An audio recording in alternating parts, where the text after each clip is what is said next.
The Pennsylvania Supreme Court, which looks actually a lot like the court Joe Biden would like to make by packing the Supreme Court, is completely dominated by partisan Democrats. They're elected in Pennsylvania. And that court ruled today that ballots cannot be rejected even if the signatures on the ballots do not match the signatures they have on file on the voter rolls. There's a theme here. Remember that just a few weeks ago, that same court ruled that mail-in ballots can be counted even if they're received days after the election. Meanwhile, in the state of Nevada, now known as Nevada, election officials aren't even pretending to care about validating signatures. The Trump campaign is suing over this issue. They're arguing that election observers have not been allowed to do their jobs in the state's largest and most Democratic county, Clark County, where Las Vegas is. Many more legal battles are expected. Will this all be resolved in the courts? Adam Laxalt is the co-chair of the Trump campaign in Nevada. He's the former attorney general of the state. He paid a visit to a vote counting facility recently and saw some amazing things. We wanted him to tell you about what he saw tonight. Adam Laxalt, great to see you. So tell us why you're worried about what's happening in Clark County.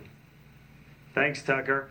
Well, we were all told when this mail-in ballot thing came down the pipe that anybody that was worried about fraud, that we could count on signature verification to make sure no improper ballots made it through the system.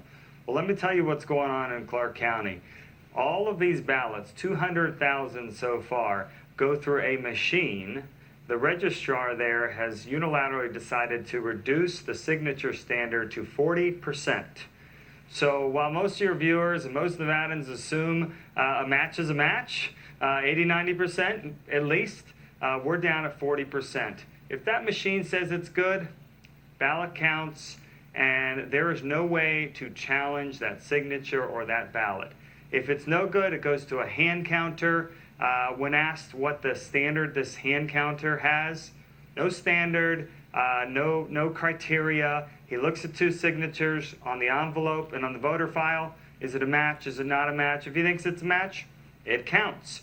If he doesn't think it a match, it goes to two supervisors, same drill. The end of the line ends with one man, the head of elections in Clark County. He doesn't have anybody looking over his shoulder, reviewing it with him.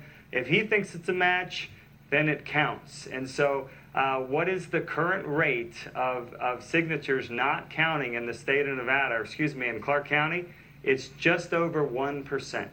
And so, I think everybody assumes it should be a lot higher. And you know what makes it the really unbelievable is that once the ballot and the envelope are separated, there is no way to challenge that voter, to challenge that signature.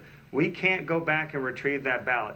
Even if Tucker Carlson says, I did not vote by mail, that was not my signature, after Election Day, we can't go back and not count that improper ballot. So just to be clear, in the seconds we have left, we can't verify it after the fact because they've effectively destroyed the evidence? Is that what you're saying? I asked, why is there not a way to keep these two together so we can go back after the fact and confirm the two match? And I was told, because I don't have to. And so, yes, to be clear, the 200,000 that are counted, they're in for good. They're counting as we go every single day, and we can't go back and challenge a signature for any of those ballots or any moving forward. But it's Vegas, so I'm sure it's fine. Adam Laxalt, that is the most revealing thing I've heard in a long time. I'm grateful that you were able to tell us that in the detail that you did. Thanks so much. Thanks, Tucker.